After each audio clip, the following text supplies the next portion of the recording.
नमस्कार, जय हिंद दोस्तों। आप सभी लोग देख रहे हैं अपना ट्रस्टेड यूट्यूब चैनल। तो आप सभी लोग का बहुत बहुत स्वागत है। तो दोस्तों, आप सभी लोगों के लिए इस वीडियो के माध्यम से एक बहुत ही महत्वपूर्ण अपडेट लेकर आया हूं। इस वीडियो के माध्यम से मैं आप सभी भाई बहनों को सिखाऊंगा कि किस प्रकार से आप लोग घर बैठे बैठे अपने ही मोबाइल से पीएम आवास योजना के फॉर्म ऑनलाइन भर सकते हैं। पीएम आवास योजना क्या है, इसके बारे में भी चर्चा करेंगे। आपसे गुजारिश होगा वीडियो को अंत तक देखते रहिए ताकि आपको पीएम आवास योजना के बारे में संपूर्ण जानकारी प्राप्त हो सके। साथ ही आपको ऑनलाइन आवेदन करना भी सिखाऊंगा। तो निश्चिंत हो जाइए, वीडियो को बिल्कुल भी स्किप ना करें और अंत तक जरूर देखें। साथ ही दोस्तों, यदि आपने अभी तक हमारी मुद्रा लोन की वीडियो नहीं देखी है तो वीडियो को जरूर देख लीजिए। लिंक मिल जाएगी डिस्क्रिप्शन में, जिसमें हमने आपको लाइव बताया है किस प्रकार से आप लोगों को लोन के लिए अप्लाई करना है। तो आइए बिना समय गंवाए आज की वीडियो को शुरू करते हैं। तो दोस्तों, सबसे पहले तो हम बात कर लेते हैं कि आखिर पीएम आवास योजना की शुरुआत किस वजह से हुई और इस योजना के अंतर्गत कौन कौन व्यक्ति लाभ ले सकता है। तो मैं बता दूं आप लोगों को कि इस योजना की शुरुआत इसलिए हुई है कि सन 2022 तक प्रधानमंत्री आवास योजना के तहत सभी व्यक्तियों के पास एक पक्का मकान होना चाहिए। इसी के लिए इस आवास योजना की शुरुआत की गई थी। इस आवास योजना के लिए वे सभी व्यक्ति अप्लाई कर सकते हैं जिनके पास ये 5 पॉइंट कंप्लीट हो। अब हम बात करेंगे ये 5 पॉइंट के बारे में। तो पहला पॉइंट कहता है कि आपके परिवार के किसी भी सदस्य में किसी के पास भी कोई भी पक्का हाउस नहीं होना चाहिए। दूसरे पॉइंट में ये बोला गया है कि जो भी सदस्य हैं उन सभी सदस्यों में से किसी ने भी पहले से ही सेंट्रल असिस्टेंट या फिर किसी भी हाउसिंग एजेंसी से लोन नहीं लिया हो, वे सभी अप्लाई कर सकते हैं। तीसरी बात बोली गई है कि कोई भी ऐसा फैमिली जो कि PMAY और CLSS सब्सिडी के तौर पर किसी का इस्तेमाल नहीं किया है। चौथे पॉइंट में बोला गया है कि 2011 की जो जनगणना हुई थी उसमें जो कॉलोनियाँ बांटी गई थी, जो एरिया मार्क हुआ था, आपकी जो ज़मीन है उस एरिया से संबंधित होनी चाहिए। और पांचवी पॉइंट में कहा गया है कि जिस दिन आपका लोन सैंक्शन होगा उसके 36 महीने के अंदर आप लोगों को कंस्ट्रक्शन कंप्लीट करना होगा। यदि आप इन पांचों नॉर्म्स को, इन पांचों पॉइंट्स को पूरा करते हैं तो ही आप पीएम आवास योजना के लिए पात्र होंगे और अप्लाई कर पाएंगे। अब मैं आपको लेके चलता हूं पीएम आवास योजना किस प्रकार से आप लोगों को अप्लाई करना है ऑफिशियली वेबसाइट पे, जहां से मैं आपको स्टेप बाय स्टेप अप्लाई करके दिखाऊंगा ताकि आप घर बैठे बैठे अपने ही मोबाइल से पीएम आवास योजना के लिए पंजीयन कर सकें। तो दोस्तों, मैं आप सभी लोगों को प्रधानमंत्री आवास योजना शहरी की ऑफिशियली वेबसाइट पर लेके आ चुका हूं। तो इस वेबसाइट पे आने के बाद आप लोगों को यहां पर एक ऑप्शन दिख रहा होगा सिटीजन असिस्टेंट का। जैसे ही आप लोग सिटीजन असिस्टेंट पे आप लोग क्लिक कर देंगे तो आप लोगों को यहाँ एक लिस्ट खुल के आएगी। इस लिस्ट में आप लोगों के 5 ऑप्शन होंगे, जिसमें से आप लोगों को यहाँ पर सेकंड नंबर के ऑप्शन पर क्लिक करना होगा जिस पर लिखा है बेनिफिट अंडर अदर 3 कंपोनेंट्स। जैसे ही आप इस पर क्लिक कर देंगे आप लोगों की जो ऑफिशियली पेज होगी जहां से आप लोगों को पीएम आवास योजना शहरी के लिए फॉर्म भरना है वो पेज ओपन हो जाएगा। तो जैसे ही दोस्तों आप उस लिंक पर क्लिक करेंगे आपका कुछ इस प्रकार से पेज ओपन हो जाएगा। यहाँ पे आपको अपना आधार कार्ड का नंबर सबमिट कराना होगा और साथ में आप लोगों को यहाँ पे अपना नेम भी लिखना होगा। नेम लिखने के बाद चेक बॉक्स पर क्लिक करके आपको सबमिट पर क्लिक करना होगा या फिर चेक पे। जैसे ही आप बटन पर क्लिक करेंगे तो ये चेक करेगा कि आपने पहले से ही कोई आवेदन तो नहीं किया। यदि पहले से कोई आवेदन किया होगा तो उसका रिकॉर्ड ओपन हो जाएगा और यदि कोई आवेदन नहीं किया होगा तो एक फ्रेश आवेदन करने के लिए पेज ओपन हो जाएगा। तो दोस्तों, मैंने अपनी डिटेल्स फिल कर ली हैं। जैसे ही मैं चेक बटन पर क्लिक करूंगा ये कुछ इस प्रकार से लोडिंग होकर हमारी जो डिटेल्स होंगी उसको रिकॉर्ड में से चेक करेगा। अगर आपके रिकॉर्ड्स में डिटेल्स मैच हो जाएंगी तो पुराना आपको आवेदन मिल जाएगा। यदि नहीं होती हैं तो कुछ इस प्रकार से आपका नया आवेदन ओपन हो जाएगा।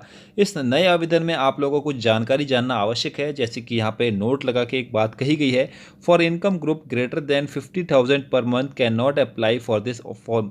यानी कि यहाँ पे बोला गया है कि ऐसे सभी परिवार जिनकी मंथली इनकम 50,000 से ज़्यादा है वे सभी लोग इस वैकेंसी के लिए, इस फॉर्म के लिए अप्लाई नहीं कर पाएंगे।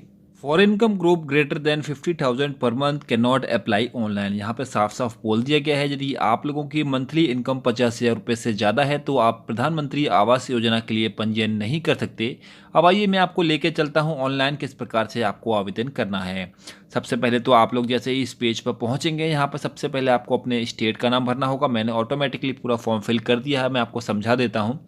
फिर आपको अपना ज़िला सिलेक्ट करना होगा, फिर ज़िले के अंदर आपका शहर है उसका नाम सेलेक्ट करना होगा। फिर यहाँ पे बताना होगा कि आप विकासशील क्षेत्र से बिलोंग करते हैं या नहीं। यदि हाँ तो आप लोगों को येस पे टिक लगाना है, नहीं तो नो पे। उसके बाद बात करेंगे यदि येस भरते हैं तो ही ये ऑप्शन खुलेगा, नहीं तो अन्यथा ये ऑप्शन नहीं खुलेगा। अब आपको बात करना है कि आपको किस वजह से ये लाभ लेना है। तो हमको कंस्ट्रक्शन बेस पर लेना है तो हमने कंस्ट्रक्शन सेलेक्ट कर लिया। नेम ऑफ द फैमिली, मुखिया का जो नाम होगा वो यहाँ लिख के आएगा। जेंडर सेलेक्ट कीजिए, उसके पिता का नाम लिखना है। जो आपका मुखिया है उस मुखिया की आपको यहाँ पे उम्र लिखनी है। उसके बाद आप लोगों को यहाँ पर अपना एड्रेस फिल करना है। आपका एड्रेस यहाँ पर पूरा फिल करने के बाद ही आप लोगों का जैसे ही आप स्टिक पर क्लिक करेंगे तो आपका ये वाला बॉक्स ऑटोमेटिक फिल हो जाएगा, क्योंकि टेम्प्रेरी एड्रेस परमानेंट एड्रेस के साथ एक जैसा होगा तो ही ये वाला पेज आप लोगों का फिल होगा। मोबाइल नंबर सेलेक्ट कीजिए। उसके बाद आपको बताना है कि आप मकान किस प्रकार से है, खुद का है, किराए पर रह रहे हो या फिर आपका अन्य कोई सुविधा है, तो वो आपको फिल करनी है। मकान किस प्रकार का है, कच्चा हाउस है या फिर कच्चा पक्का हाउस है या फिर पूरा कच्चा है, तो आप लोगों को यहाँ पे ये भी सिलेक्ट करना होगा। उसके बाद बताना है कि उस जिस घर में आप लोग किराए से या फिर आपका खुद का घर है उसमें आपका कितने रूम है वो आपको वो भरना है। आधार कार्ड ऑटोमेटिक आपका फिलअप होगा ही। वहाँ पे आपको एक वोटर आईडी कार्ड या फिर जो भी अन्य आपकी आधार कार्ड को छोड़ के कोई अलग आईडी सेलेक्ट करनी होगी, आप लोगों ने सेलेक्ट कर लीजिएगा।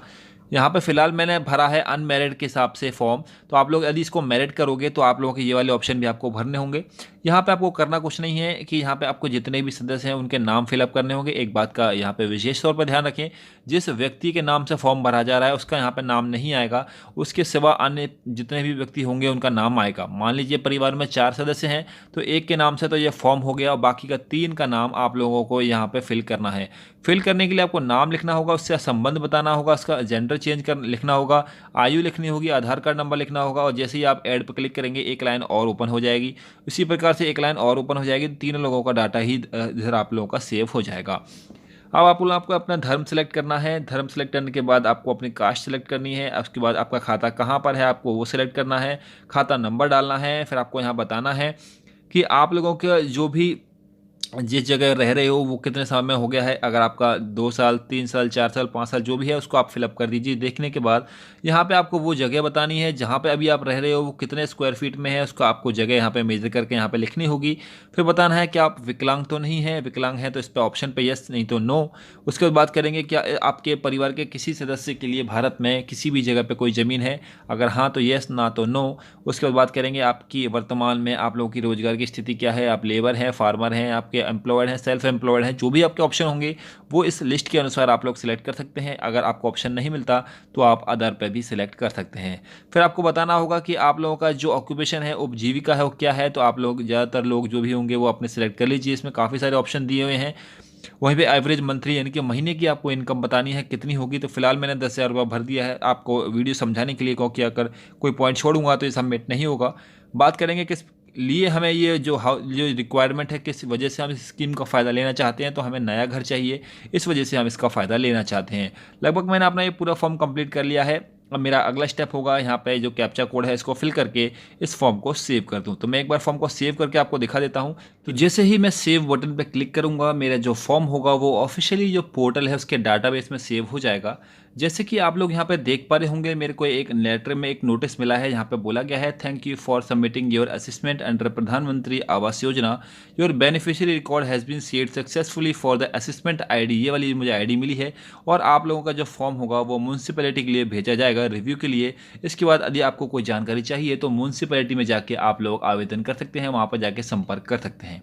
यह है वो पूरी प्रक्रिया, किस प्रकार से आप लोग प्रधानमंत्री आवास योजना के तहत खुद बैठे बैठे घर पे ही अपने ही मोबाइल से पंजीयन कर सकते हैं। बहुत ही सिंपल है, आसान स्टेप में मैंने आपको समझाया है। फिर भी यदि आपको किसी भी प्रकार की कोई समस्या आती है तो आप हमारे व्हाट्सएप ग्रुप में भी ऐड हो सकते हैं, लिंक हम आपको डिस्क्रिप्शन में दे देंगे।